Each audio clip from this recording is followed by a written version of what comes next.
आपकी पूजा को फलित करने हेतु मैं आपको भी आपकी समस्या का समाधान भी प्रदान करता हूँ।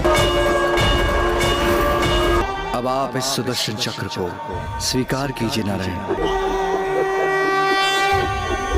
जय श्री कृष्ण।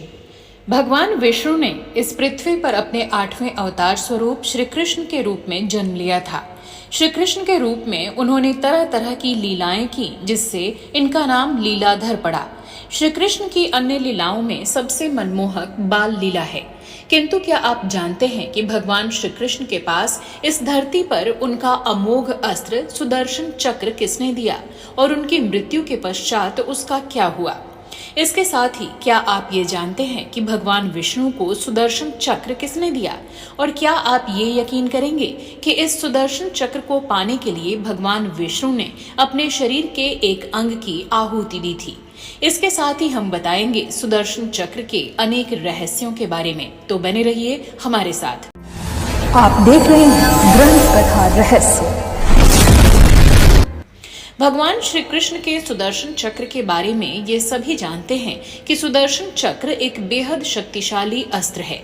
भगवान कृष्ण जिस पर भी सुदर्शन चक्र छोड़ते थे वो उसे समाप्त करके ही लौटता था। सुदर्शन चक्र एक ऐसा अचूक अस्त्र था जिसे छोड़ने के बाद वो लक्ष्य का पीछा करता था और उसका काम तमाम करके वापस छोड़े गए स्थान पर पुनः आ जाता था। सुदर्शन चक्र सदैव भगवान विष्णु की तर्जनी उंगली में घूमते हुए दिखता है। वही सुदर्शन चक्र भगवान श्री कृष्ण का सबसे शक्तिशाली अस्त्र है।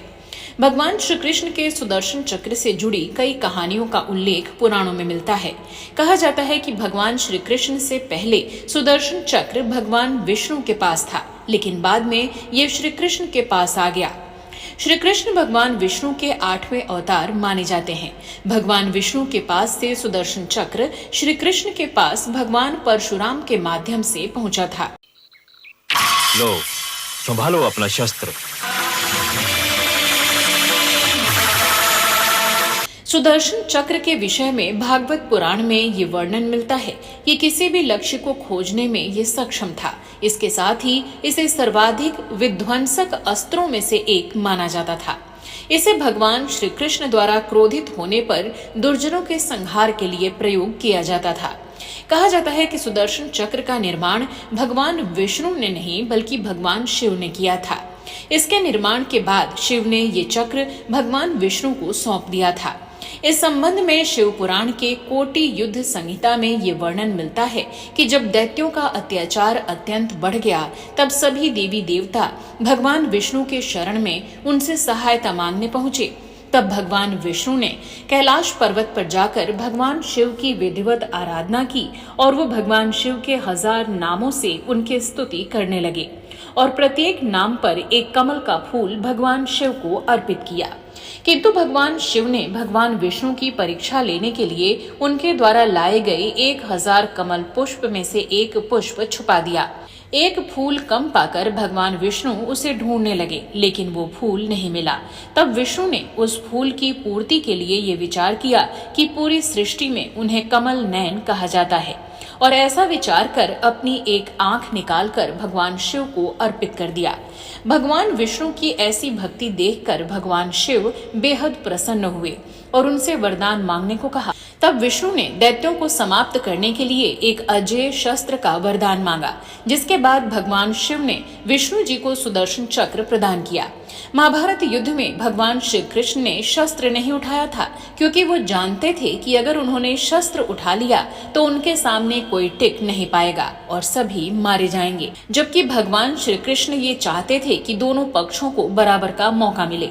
भगवान कृष्ण के पास सुदर्शन चक्र के रूप में एक शक्ति थी जो पल भर में ही युद्ध को समाप्त कर सकती थी।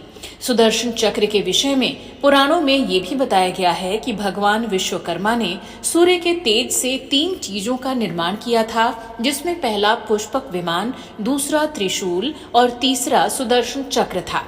परंतु यहाँ सवाल उठता है कि महाभारत के बाद सुदर्शन चक्र का क्या हुआ? इसका उत्तर हमें भविष्य पुराण से मिलता है कि जब भगवान श्री कृष्ण ने अपना देह त्याग किया तब सुदर्शन चक्र वहीं उसी जगह पर मिट्टी में दब गया और द्वापर काल के बाद जब कलयुग में भगवान विष्णु फिर से इस धरती पर कल की रूप धारण करके वापस पृथ्वी पर अवतार लेंगे, तब एक बार पुनः वो सुदर्शन चक्र धारण करेंगे। आपको ये जानकारी कैसी लगी, कमेंट बॉक्स में लिखकर अवश्य बताएं। जय श्री कृष्ण।